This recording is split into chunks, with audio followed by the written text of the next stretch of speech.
Til þess að skrá sig inn á Askinn eða Learncove þá fer maður einfaldlega bara inn á learncove.io að þetta er ekki .com eða .is eða eitthvað, þetta er .io og maður fer hér í login. Þá opnast þessi gluggi. Hér setur nemandurinn e-mailið sitt. Þetta er @patreksskoli.is netfangið þeirra.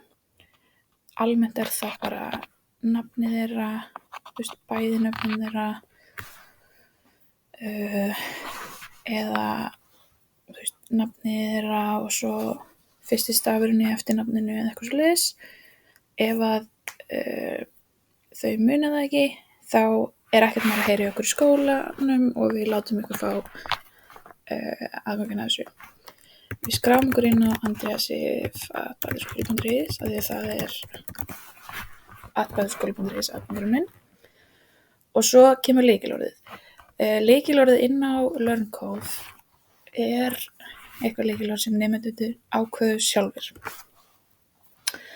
Margir notuðu sama lykilorð og þau nota inn á tölvuna sjálfa.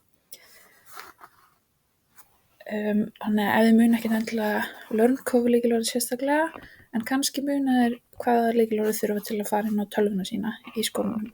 Það gæti verið sama lykilorð. Ef það er eitthvað annað, þar sem þið prófið það og það virkar ekki,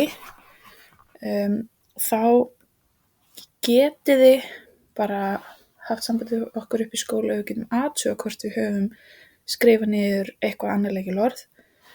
En ef þið lendið í bobba þá getið þið einfaldlega bara farið hérna í Forgot Password. Skráið hér inn andreasif@patreksskoli nema þið heitið Andreasif en bara ykkar lykilorðið hjá barninu. Hendi Reset My Password. Þá fáum við e-mail á þetta. Þá þurfum við að fara inn á Gmailið okkar. Finnum hérna og förum inn á Gmailið okkar.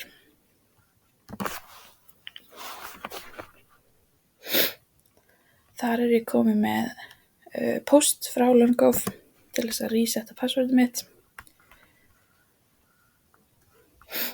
Íti einfaldlega á þennan hérna.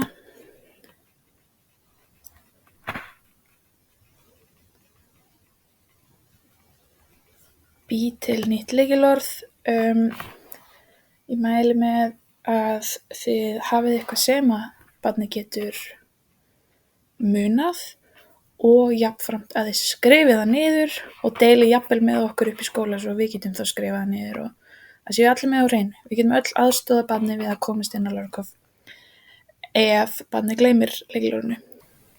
Endilega hafið lykilorðið svona tiltölulega einfalt svo að barnið muni, en athugið þó að það verður að fylgja ákveðnum reglum með að hafa eitthvað svona x marga stóra stafi og tölur og svoleiðis.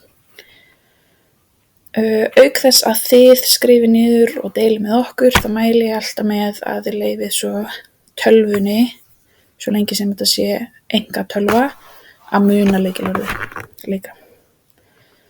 Þar segja ég leyfi tölvunni hérna að vista lykilorðið.